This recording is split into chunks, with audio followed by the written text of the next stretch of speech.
La disparition de Charles donna à Duroy une importance plus grande dans la rédaction de la Vie française. Il signa quelques articles de fond, tout en signant aussi ses échos, car le patron voulait que chacun gardât la responsabilité de sa copie. Il eut quelques polémiques dont il se tira avec esprit, et ses relations constantes avec les hommes d'État le préparaient peu à peu à devenir à son tour un rédacteur politique adroit et perspicace. Il ne voyait qu'une tâche dans tout son horizon. Elle venait d'un petit journal frondeur qui l'attaquait constamment, ou plutôt qui attaquait en lui le chef des Échos de la Vie française, le chef des Échos à surprise de M. Walter, disait le rédacteur anonyme de cette feuille appelée « La Plume ». C'était, chaque jour, des perfidies, des traits mordants, des insinuations de toute nature. Jacques Rival dit un jour à Duroy. « Vous êtes patient. » L'autre balbutia. « Que voulez-vous, il n'y a pas d'attaque directe. » Or, un après-midi, comme il entrait dans la salle de rédaction, Boisrenard lui tendit le numéro de La Plume. « Tenez, il y a encore une note désagréable pour vous. » « Ah. À propos de quoi ? » ?»« À propos de rien, de l'arrestation d'une dame Aubert par un agent des mœurs. » Georges prit le journal qu'on lui tendait, et lut, sous ce titre, « Duroy s'amuse. » L'illustre reporter de la Vie française nous apprend aujourd'hui que la dame Aubert, dont nous avons annoncé l'arrestation par un agent de l'odieuse brigade des mœurs, n'existe que dans notre imagination. Or, la personne en question demeure 18, rue de l'Écureuil, à Montmartre. Nous comprenons trop, d'ailleurs, quel intérêt ou quels intérêts peuvent avoir les agents de la banque Walter à soutenir ceux du préfet de police qui tolèrent leur commerce. Quant au reporter dont il s'agit, il ferait mieux de nous donner quelqu'une de ces bonnes nouvelles à sensation dont il a le secret, nouvelles de mort démenties le lendemain, nouvelles de batailles qui n'ont pas eu lieu, annonces de paroles graves prononcées par des souverains qui n'ont rien dit, toutes les informations enfin qui constituent les profits Walter, ou même quelqu'une des petites indiscrétions sur des soirées de femmes à succès, ou sur l'excellence de certains produits qui sont d'une grande ressource à quelques-uns de nos confrères. Le jeune homme demeurait interdit, plus qu'irrité, comprenant seulement qu'il y avait là-dedans quelque chose de fort désagréable pour lui. Boisrenard reprit. « Qui vous a donné cet écho ?» Duroy cherchait, ne se rappelant plus. Puis, tout à coup, le souvenir lui revint. « Ah ! Oui, c'est Saint-Potin. » Puis il relut l'alinéa de La Plume, et il rougit brusquement, révolté par l'accusation de vénalité. Il s'écria. « Comment, on prétend que je suis payé pour ?» Boisrenard l'interrompit. « Dame, oui. C'est embêtant pour vous. Le patron est fort sur l'œil à ce sujet. Ça pourrait arriver si souvent dans les Échos. Saint-Potin, justement, entrait. » Duroy courut à lui. « Vous avez vu la note de La Plume ? » ?»« Oui, et je viens de chez la dame Aubert. Elle existe parfaitement, mais elle n'a pas été arrêtée. Ce bruit n'a aucun fondement. » Alors Duroy s'élança chez le patron qu'il trouva un peu froid, avec un œil soupçonneux. Après avoir écouté le cas, M. Walter répondit. « Allez vous-même chez cette dame et démentez de façon qu'on n'écrive plus de pareilles choses sur vous. Je parle de ce qui suit. C'est fort ennuyeux pour le journal, pour moi et pour vous. Pas plus que la femme de César, un journaliste ne doit être soupçonné. » Duroy monta en fiacre avec Saint-Potin pour guide, et il cria au cocher, 18 rue de l'Écureuil, à Montmartre. C'était dans une immense maison dont il fallut escalader les 6 étages. Une vieille femme en caraco de laine vint lui ouvrir. « Qu'est-ce que vous me revoulez ?» dit-elle en apercevant Saint-Potin. Il répondit. « Je vous amène monsieur, qui est inspecteur de police et qui voudrait bien savoir votre affaire. » Alors elle les fit entrer, en racontant. Il en est encore revenu 2 depuis vous pour un journal, je ne sais point lequel. Puis, se tournant vers Duroy, donc, c'est monsieur qui désire savoir. Oui. Est-ce que vous avez été arrêté par un agent des mœurs ? Elle leva les bras. Jamais de la vie, mon bon monsieur, jamais de la vie. Voilà la chose. J'ai un boucher qui sert bien, mais qui pèse mal. Je m'en ai aperçu souvent sans rien dire, mais comme je lui demandais 2 livres de côtelettes, vu que j'aurais ma fille et mon gendre, je m'aperçois qu'il me pèse des os de déchets, des os de côtelettes, c'est vrai, mais pas des miennes. J'aurais pu en faire du ragoût, c'est encore vrai, mais quand je demande des côtelettes, c'est pas pour avoir le déchet des autres. Je refuse donc, alors il me traite de vieux rat, je lui réplique vieux fripon, bref, de fil en aiguille, nous nous sommes chamaillés, qu'il y avait plus de 100 personnes devant la boutique et qui riaient. tant qu'enfin un agent fut attiré et nous invita à nous expliquer chez le commissaire. Nous y fûmes, et on nous renvoya dos à dos. Moi, depuis, je me serre ailleurs, et je ne passe même plus devant la porte, pour éviter des esclandres. Elle se tut. Duroy demanda. C'est tout? C'est toute la vérité, mon cher monsieur, et, lui ayant offert un verre de cassis, qu'il refusa de boire, la vieille insista pour qu'on parlât dans le rapport des fausses pesées du boucher. De retour au journal, Duroy rédigea sa réponse. Un écrivaillon anonyme de la Plume, s'en étant arraché une, me cherche noise au sujet d'une vieille femme qu'il prétend avoir été arrêtée par un agent des mœurs, ce que je nie. J'ai vu moi-même la dame Aubert, âgée de 60 ans au moins, et elle m'a raconté par le menu sa querelle avec un boucher, au sujet d'une pesée de côtelettes, ce qui nécessita une explication devant le commissaire de police. Voilà toute la vérité. Quant aux autres insinuations du rédacteur de la Plume, je les méprise. On ne répond pas, d'ailleurs, à de pareilles choses, quand elles sont écrites sous le masque. Georges Duroy. Monsieur Walter et Jacques Rival, qui venaient d'arriver, trouvèrent cette note suffisante, et il fut décidé qu'elle passerait le jour même, à la suite des échos. Duroy rentra tôt chez lui, un peu agité, un peu inquiet. Que allait répondre l'autre? Qui était-il? Pourquoi cette attaque brutale? Avec les mœurs brusques des journalistes, cette bêtise pouvait aller loin, très loin. Il dormit mal. Quand il relut sa note dans le journal, le lendemain, il la trouva plus agressive imprimée que manuscrite. Il aurait pu, lui semblait-il, atténuer certains termes. Il fut fiévreux tout le jour et il dormit mal encore la nuit suivante. Il se leva dès l'aurore pour chercher le numéro de la Plume qui devait répondre à sa réplique. Le temps s'était remis au froid, il gelait dur. Les ruisseaux, saisis comme ils coulaient encore, déroulaient le long des trottoirs 2 rubans de glace. Les journaux n'étaient point arrivés chez les marchands, et Duroy se rappela le jour de son premier article, les souvenirs d'un chasseur d'Afrique. Ses mains et ses pieds s'engourdissaient, devenaient douloureux, au bout des doigts surtout. Et il se mit à courir en rond autour du kiosque vitré, où la vendeuse, accroupie sur sa chaufferette, ne laissait voir, par la petite fenêtre, qu'un nez et des joues rouges dans un capuchon de laine. Enfin le distributeur de feuilles publiques passa le paquet attendu par l'ouverture du carreau, et la bonne femme tendit à Duroy la plume grande ouverte. Il chercha son nom d'un coup d'œil et ne vit rien d'abord. Il respirait déjà, quand il aperçut la chose entre 2 tirets. Le sieur Duroy, de la Vie française, nous donne un démenti, et, en nous démentant, il ment. Il avoue cependant qu'il existe une femme Aubert, et qu'un agent l'a conduite à la police. Il ne reste donc qu'à ajouter 2 mots, des mœurs, après le mot agent, et c'est dit. Mais la conscience de certains journalistes est au niveau de leur talent. Et je signe, Louis Langremont. Alors le cœur de Georges se mit à battre violemment, et il rentra chez lui pour s'habiller, sans trop savoir ce qu'il faisait. Donc, on l'avait insulté, et d'une telle façon qu'aucune hésitation n'était possible. Pourquoi? Pour rien. À propos d'une vieille femme qui s'était querellée avec son boucher. Il s'habilla bien vite et se rendit chez monsieur Walter, quoiqu'il fût à peine 8 heures du matin. Monsieur Walter, déjà levé, lisait la Plume. Eh bien, dit-il avec un visage grave, en apercevant Duroy, vous ne pouvez pas reculer?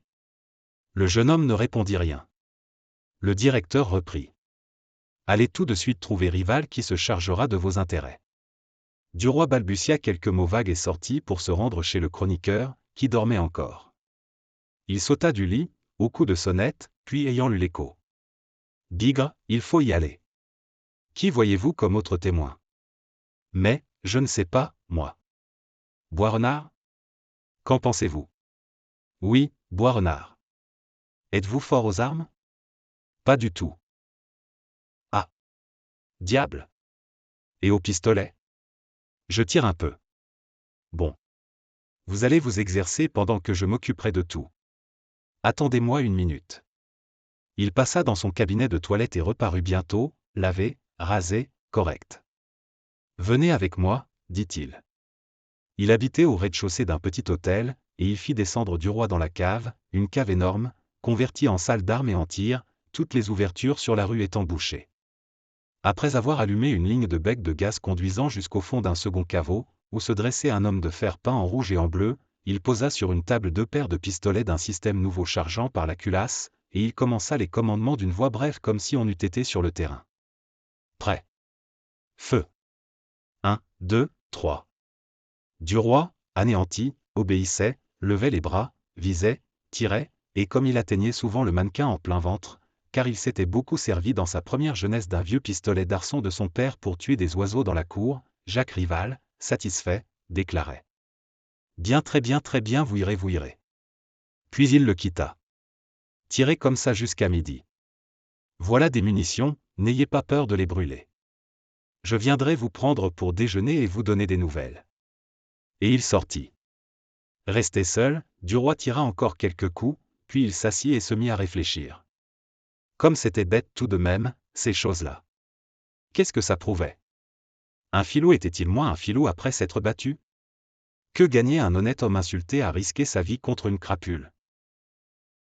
Et son esprit vagabondant dans le noir se rappela les choses dites par Norbert de Varenne sur la pauvreté d'esprit des hommes, la médiocrité de leurs idées et de leurs préoccupations, la niaiserie de leur morale.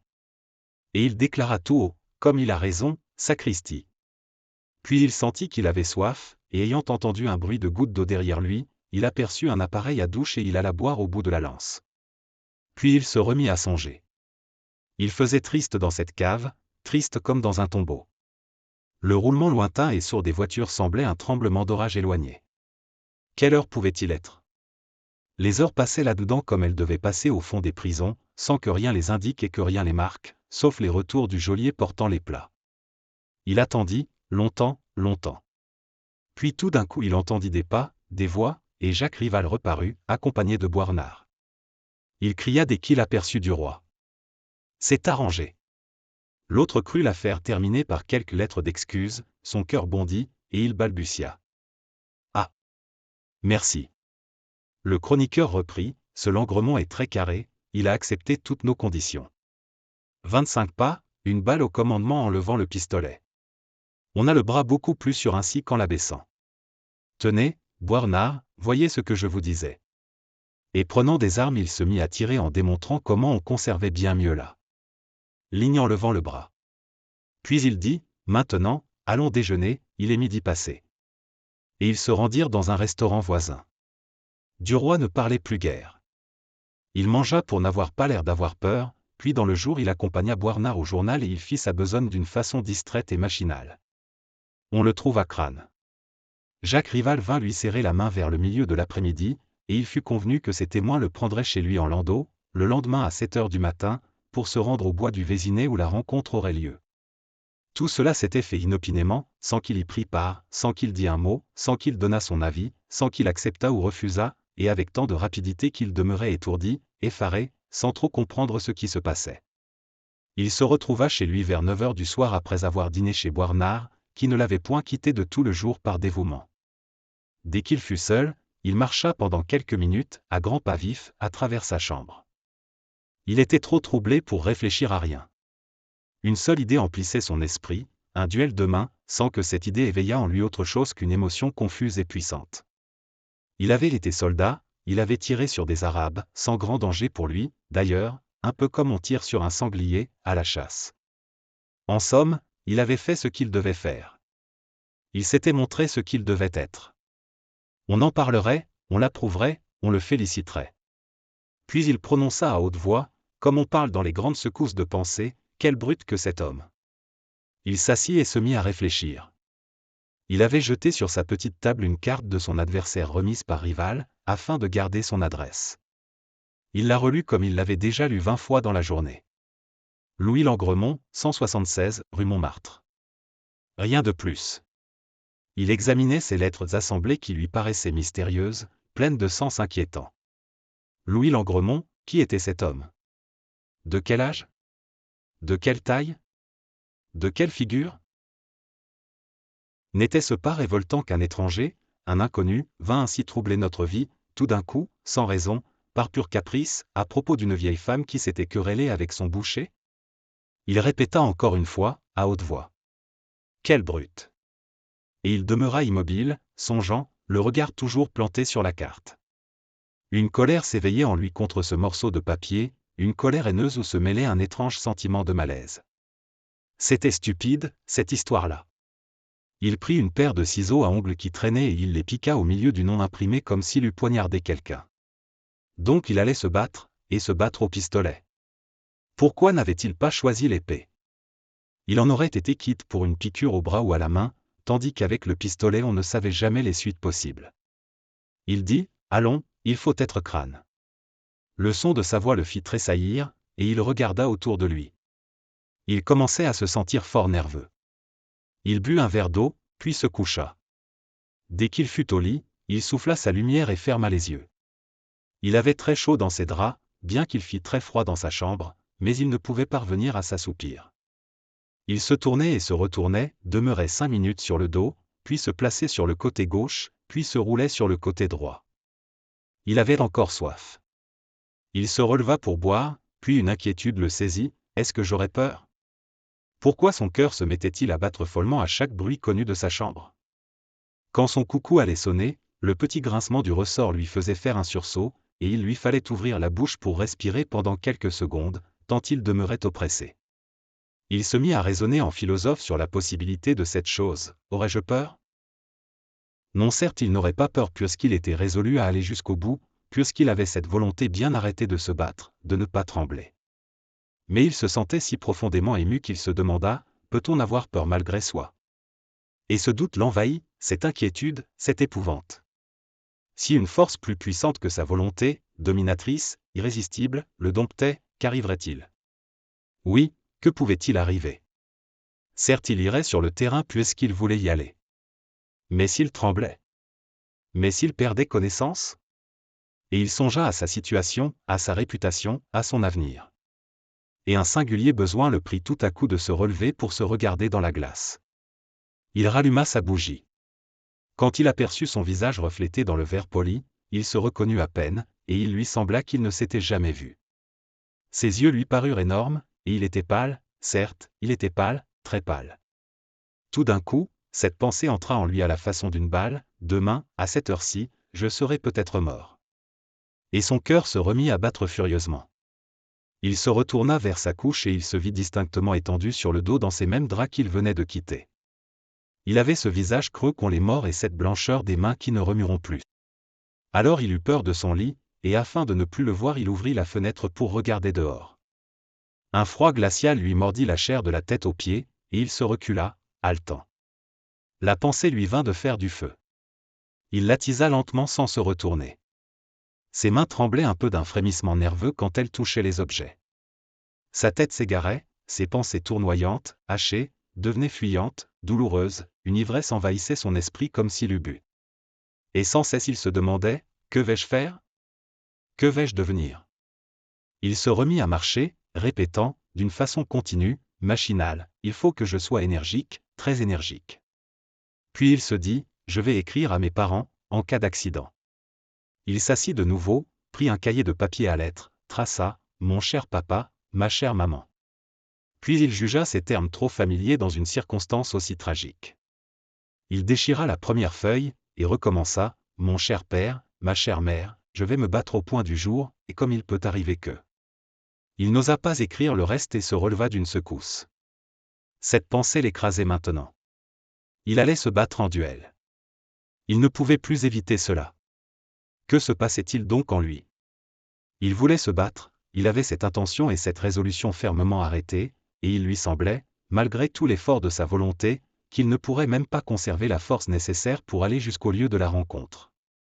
De temps en temps ses dents s'entrechoquaient dans sa bouche avec un petit bruit sec, et il demandait, mon adversaire s'est-il déjà battu?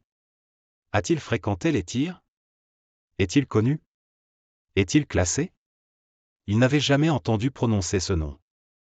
Et cependant si cet homme n'était pas un tireur au pistolet remarquable, il n'aurait point accepté ainsi, sans hésitation, sans discussion, cette arme dangereuse. Alors Duroy se figurait leur rencontre, son attitude à lui et la tenue de son ennemi. Il se fatiguait la pensée à imaginer les moindres détails du combat, et tout à coup il voyait en face de lui ce petit trou noir et profond du canon dont allait sortir une balle. Et il fut pris brusquement d'une crise de désespoir épouvantable. Tout son corps vibrait, parcouru de tressaillements saccadés. Il serrait les dents pour ne pas crier, avec un besoin fou de se rouler par terre, de déchirer quelque chose, de mordre. Mais il aperçut un verre sur sa cheminée et il se rappela qu'il possédait dans son armoire un litre d'eau-de-vie presque plein, car il avait conservé l'habitude militaire de tuer le ver chaque matin. Il saisit la bouteille et but, à même le goulot, à longue gorgée, avec avidité. Et il la reposa seulement lorsque le souffle lui manqua. Elle était vide d'un tiers. Une chaleur pareille à une flamme lui brûla bientôt l'estomac, se répandit dans ses membres, raffermit son âme en l'étourdissant. Il se dit, je tiens le moyen. Et comme il se sentait maintenant la peau brûlante, il rouvrit la fenêtre. Le jour naissait, calme et glacial. Là-haut, les étoiles semblaient mourir au fond du firmament éclairci, et dans la tranchée profonde du chemin de fer les signaux verts, rouges et blancs pâlissaient. Les premières locomotives sortaient du garage et s'en venaient en sifflant chercher les premiers trains. D'autres, dans le lointain, jetaient des appels aigus et répétés, leurs cris de réveil, comme font les coqs dans les champs. Duroy pensait, je ne verrai peut-être plus tout ça. Mais comme il sentit qu'il allait de nouveau s'attendrir sur lui-même, il réagit violemment, allons, il ne faut songer à rien jusqu'au moment de la rencontre, c'est le seul moyen d'être crâne. Et il se mit à sa toilette. Il eut encore, en se rasant, une seconde de défaillance en songeant que c'était peut-être la dernière fois qu'il regardait son visage.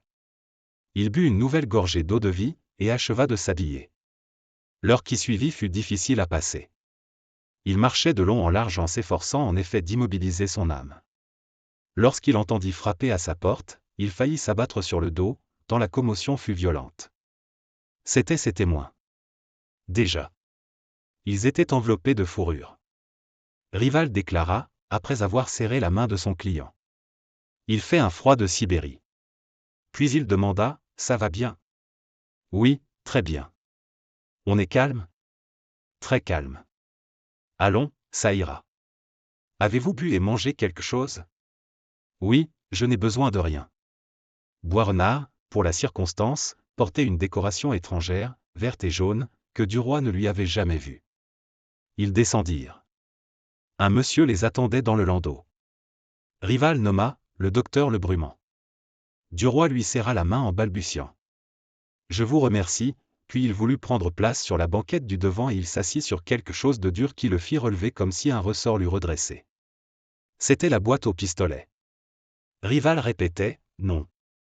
Au fond le combattant et le médecin, au fond. Duroy finit par comprendre et il s'affaissa à côté du docteur. Les deux témoins montèrent à leur tour et le cocher partit. Ils savaient où on devait aller. Mais la boîte au pistolet gênait tout le monde, surtout Duroy, qui eût préféré ne pas la voir. On essaya de la placer derrière le dos, elle cassait les reins, puis on la mit debout entre Rival et Boisrenard, elle tombait tout le temps. On finit par la glisser sous les pieds. La conversation languissait, bien que le médecin racontât des anecdotes.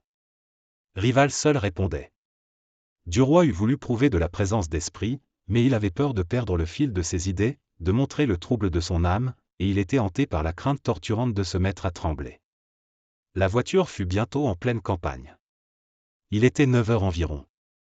C'était une de ces rudes matinées d'hiver où toute la nature est luisante, cassante et dure comme du cristal. Les arbres, vêtus de givre, semblent avoir sué de la glace, la terre sonne sous les pas. L'air sec porte au loin les moindres bruits, le ciel bleu paraît brillant à la façon des miroirs et le soleil passe dans l'espace, éclatant et froid lui-même, jetant sur la création gelée des rayons qui n'échauffent rien. Rival disait à Duroy. J'ai pris les pistolets chez Gastine-Renette. Il les a chargés lui-même. La boîte est cachetée. On les tirera au sort, d'ailleurs, avec ceux de notre adversaire. Duroy répondit machinalement. Je vous remercie. Alors Rival lui fit des recommandations minutieuses, car il tenait à ce que son client ne commît aucune erreur. Il insistait sur chaque point plusieurs fois. Quand on demandera, êtes-vous prêts, messieurs, vous répondrez d'une voix forte, oui. Quand on commandera, feu, vous élèverez vivement le bras, et vous tirerez avant qu'on ait prononcé 3. Et Duroy se répétait mentalement, quand on commandera feu, j'élèverai le bras, quand on commandera feu, j'élèverai le bras, quand on commandera feu, j'élèverai le bras. Il apprenait cela comme les enfants apprennent leurs leçons, en le murmurant à satiété pour se le bien graver dans la tête. Quand on commandera feu, j'élèverai le bras. Le landau entra sous un bois, tourna à droite dans une avenue, puis encore à droite. Rival, brusquement, ouvrit la portière pour crier au cocher, là, par ce petit chemin, et la voiture s'engagea dans une route à ornières entre deux taillis où tremblotaient des feuilles mortes bordées d'un liseré de glace. Duroy marmottait toujours, quand on commandera feu, j'élèverai le bras. Et il pensa qu'un accident de voiture arrangerait tout. Oh! Si on pouvait verser, quelle chance! S'il pouvait se casser une jambe! Mais il aperçut au bout d'une clairière une autre voiture arrêtée et 4 messieurs qui piétinaient pour s'échauffer les pieds. Et il fut obligé d'ouvrir la bouche tant sa respiration devenait pénible. Les témoins descendirent d'abord, puis le médecin et le combattant. Rival avait pris la boîte au pistolet et il s'en alla avec Boisrenard vers 2 des étrangers qui venaient à eux. Duroy les vit se saluer avec cérémonie puis marcher ensemble dans la clairière en regardant tantôt par terre et tantôt dans les arbres, comme s'ils avaient cherché quelque chose qui aurait pu tomber ou s'envoler. Puis ils comptèrent des pas et enfoncèrent avec grand-peine 2 cannes dans le sol gelé. Ils se réunirent ensuite en groupe et y firent les mouvements du jeu de pile ou face, comme des enfants qui s'amusent. Le docteur Le Brumant demandait à Duroy. « Vous vous sentez bien? Vous n'avez besoin de rien? » « Non, de rien, merci. » Il lui semblait qu'il était fou, qu'il dormait, qu'il rêvait, que quelque chose de surnaturel était survenu qui l'enveloppait. Avait-il peur? Peut-être. Mais il ne savait pas. Tout était changé autour de lui. Jacques Rival revint et lui annonça tout bas avec satisfaction. Tout est prêt. La chance nous a favorisés pour les pistolets. Voilà une chose qui était indifférente à Duroy. On lui ôta son par-dessus. Il se laissa faire. On tâta les poches de sa redingote pour s'assurer qu'il ne portait point de papier ni de portefeuille protecteur. Il répétait en lui-même, comme une prière. Quand on commandera feu, j'élèverai le bras. Puis on l'amena jusqu'à une des cannes piquées en terre et on lui remit son pistolet. Alors il aperçut un homme debout, en face de lui, tout près, un petit homme ventru, chauve, qui portait des lunettes. C'était son adversaire. Il le vit très bien, mais il ne pensait à rien qu'à ceci: quand on commandera feu, j'élèverai le bras et je tirerai. Une voix résonna dans le grand silence de l'espace, une voix qui semblait venir de très loin. Et elle demanda: « Êtes-vous prêts, messieurs ?» Georges cria: « Oui. » Alors la même voix ordonna: « Feu !» Il n'écouta rien de plus, il ne s'aperçut de rien, il ne se rendit compte de rien, il sentit seulement qu'il levait le bras en appuyant de toute sa force sur la gâchette. Et il n'entendit rien. Mais il vit aussitôt un peu de fumée au bout du canon de son pistolet, et comme l'homme en face de lui demeurait toujours debout, dans la même posture également, il aperçut aussi un autre petit nuage blanc qui s'envolait au-dessus de la tête de son adversaire. Ils avaient tiré tous les deux. C'était fini. Ses témoins et le médecin le touchaient, le palpaient, déboutonnaient ses vêtements en demandant avec anxiété: « Vous n'êtes pas blessé ?» Il répondit au hasard: « Non, je ne crois pas. » Langremont d'ailleurs demeurait aussi intact que son ennemi, et Jacques Rival murmura d'un ton mécontent: « Avec ce sacré pistolet, c'est toujours comme ça, on se rate ou on se tue. Quel sale instrument !» Duroy ne bougeait point, paralysé de surprise et de joie, c'était fini. Il fallut lui enlever son arme qu'il tenait toujours serrée dans sa main. Il lui semblait maintenant qu'il se serait battu contre l'univers entier. C'était fini. Quel bonheur! Il se sentait brave tout à coup à provoquer n'importe qui. Tous les témoins causèrent quelques minutes, prenant rendez-vous dans le jour pour la rédaction du procès-verbal, puis on remonta dans la voiture, et le cocher, qui riait sur son siège, repartit en faisant claquer son fouet. Ils déjeunèrent tous les 4 sur le boulevard, en causant de l'événement. Duroy disait ses impressions. « Ça ne m'a rien fait, absolument rien. Vous avez dû le voir du reste ?» Rival répondit: « Oui, vous vous êtes bien tenu. » Quand le procès-verbal fut rédigé, on le présenta à Duroy qui devait l'insérer dans les Échos. Il s'étonna de voir qu'il avait échangé 2 balles avec M. Louis Langremont, et, un peu inquiet, il interrogea Rival. « Mais nous n'avons tiré qu'une balle. » L'autre sourit. « Oui, une balle chacun, ça fait 2 balles. » Et Duroy, trouvant l'explication satisfaisante, n'insista pas. Le père Walter l'embrassa: « Bravo, bravo, vous avez défendu le drapeau de la vie française, bravo. » Georges se montra, le soir, dans les principaux grands journaux et dans les principaux grands cafés du boulevard. Il rencontra 2 fois son adversaire qui se montrait également. Ils ne se saluèrent pas. Si l'un des deux avait été blessé, ils se seraient serré les mains. Chacun jurait d'ailleurs avec conviction avoir entendu siffler la balle de l'autre. Le lendemain, vers 11h du matin, Duroy reçut un petit bleu.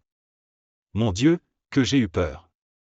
Viens donc tantôt rue de Constantinople, que je t'embrasse, mon amour.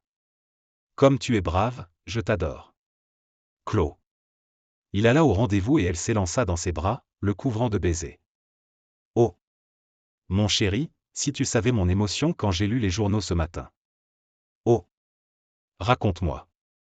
Dis-moi tout. Je veux savoir. Il dut raconter les détails avec minutie. Elle demandait. Comme tu as dû avoir une mauvaise nuit avant le duel. Mais non. J'ai bien dormi. Moi, je n'aurais pas fermé l'œil. Et sur le terrain, dis-moi comment ça s'est passé. Il fit un récit dramatique. Lorsque nous fûmes en face l'un de l'autre, à 20 pas, 4 fois seulement la longueur de cette chambre, Jacques, après avoir demandé si nous étions prêts, commanda, feu, j'ai élevé mon bras immédiatement, bien en ligne, mais j'ai eu le tort de vouloir viser la tête. J'avais une arme fort dure et je suis accoutumé à des pistolets bien doux, de sorte que la résistance de la gâchette a relevé le coup. N'importe, ça n'a pas dû passer loin. Lui aussi il tire bien, le gredin. Sa balle m'a effleuré la tempe. J'en ai senti le vent. Elle était assise sur ses genoux et le tenait dans ses bras comme pour prendre part à son danger. Elle balbutiait. Oh! Mon pauvre chéri, mon pauvre chéri. Puis, quand il eut fini de compter, elle lui dit. Tu ne sais pas, je ne peux plus me passer de toi. Il faut que je te voie, et, avec mon mari à Paris, ça n'est pas commode. Souvent, j'aurai une heure le matin, avant que tu sois levé, et je pourrai aller t'embrasser, mais je ne veux pas rentrer dans ton affreuse maison. Comment faire? Il eut brusquement une inspiration et demanda. Combien paies-tu ici? 100 francs par mois. Eh bien. Je prends l'appartement à mon compte et je vais l'habiter tout à fait. Le mien n'est plus suffisant dans ma nouvelle position. Elle réfléchit quelques instants, puis répondit. Non. Je ne veux pas. Il s'étonna. Pourquoi ça? Parce que. Ce n'est pas une raison. Ce logement me convient très bien. J'y suis. J'y reste. Il se mit à rire. D'ailleurs, il est à mon nom. Mais elle refusait toujours. Non, non, je ne veux pas. Pourquoi ça, enfin? Alors elle chuchota tout bas, tendrement. Parce que tu y amènerais des femmes, et je ne veux pas. Il s'indigna. Jamais de la vie, par exemple. Je te le promets. Non, tu en amènerais tout de même. Je te le jure. Bien vrai. Bien vrai. Parole d'honneur. C'est notre maison, ça, rien qu'à nous. Elle l'étreignit dans un élan d'amour. Alors je veux bien, mon chéri. Mais tu sais, si tu me trompes une fois, rien qu'une fois, ce sera fini entre nous, fini pour toujours. Il jura encore avec des protestations, et il fut convenu qu'il s'installerait le jour même, afin qu'elle pût le voir quand elle passerait devant la porte. Puis elle lui dit. En tout cas, viens dîner dimanche. Mon mari te trouve charmant. Il fut flatté. Ah. Vraiment? Oui, tu as fait sa conquête. Et puis écoute, tu m'as dit que tu avais été élevé dans un château à la campagne, n'est-ce pas? Oui, pourquoi? Alors tu dois connaître un peu la culture? Oui. Eh bien. Parle-lui de jardinage et de récolte, il aime beaucoup ça. Bon.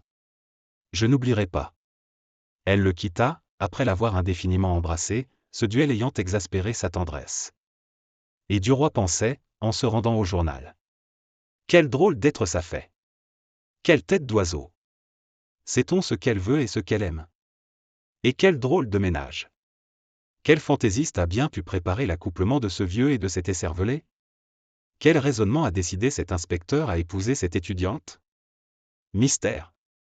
Qui sait? L'amour, peut-être? Puis il conclut, enfin, c'est une bien gentille maîtresse.